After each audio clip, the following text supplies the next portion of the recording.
আসসালামু আলাইকুম প্রিয় ভিউয়ার্সরা, এখানে রান্না করেছি আমার ভাই, ছোট ভাই শেফ বাইজিৎ। খুবই টেস্টি, স্বাদটা অসাধারণ। এখানে আছে টমেটোর সস। কুকিং প্রসেসটা দেখাতে পারলাম না।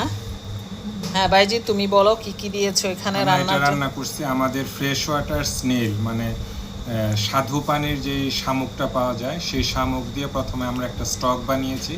এই স্টকটা দিয়ে আমরা রাইসটাকে কুক করছি। সাথে দিয়েছি ইতালিয়ান মিষ্টি তুলসী পাতা, আর হচ্ছে বাদাম, আর হচ্ছে স্টক, আর গার্নিশিংয়ের জন্য আমরা একটু কাঁচামরিচ দিয়েছি। তো এই হচ্ছে আমাদের সুস্বাদু স্নেলের টক দিয়ে একটা মেইন ডিশ। স্টক, স্নেলের স্টক দিয়ে মেইন ডিশ। এখানে পোলাওয়ের চাল নেওয়া হয়েছে এবং এটার সাথে মিক্স ছিল বাদাম, সাথে আছে এটা কি সবুজ মিষ্টি তুলসী পাতা, মিষ্টি তুলসী পাতা, আর তো লাল মরিচ দেখতেই পাচ্ছেন। প্রিয় ভিউয়ার্সরা, খুবই টেস্ট করেছি, খুবই মজার এবং খুবই স্বাস্থ্যসম্মত।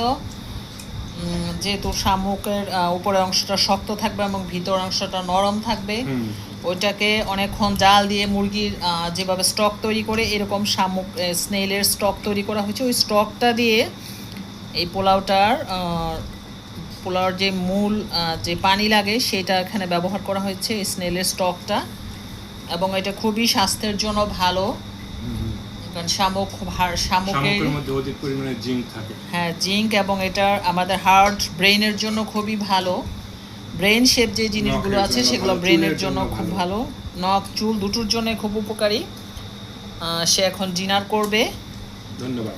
তো আমি এই জন্য ভিডিওটা করলাম যে আসলে নতুন নতুন যে অর্গানিক খাবার দিয়ে আমরা রেসিপিগুলো তৈরি করছি সেগুলো শেয়ার করার চেষ্টা করছি, যাতে যারা হেলদি লাইফস্টাইল মেনটেন করে তাদের জন্য উপকার হয়। চতুর্দিকে যেভাবে মানুষ এখন রুগী হচ্ছে, মনে হচ্ছে যেন রুগী হওয়ার জন্য পৃথিবীতে এসেছি।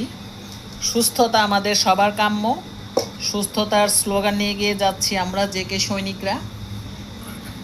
এবং আমার ভাইও দীর্ঘদিন ধরে হেলদি লাইফস্টাইল মেনটেন করে, আমিও ইনশাল্লাহ এটা মেনটেন করছি, আমার ফুল ফ্যামিলি মেনটেন করছে।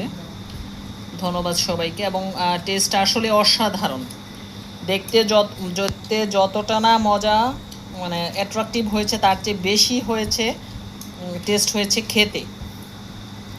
আর রেসিপিগুলো বলে দিচ্ছি, যে কেউ এটা ফলো করে আপনারা এই রেসিপিগুলো তৈরি করে ট্রাই করতে পারেন। ধন্যবাদ সবাইকে।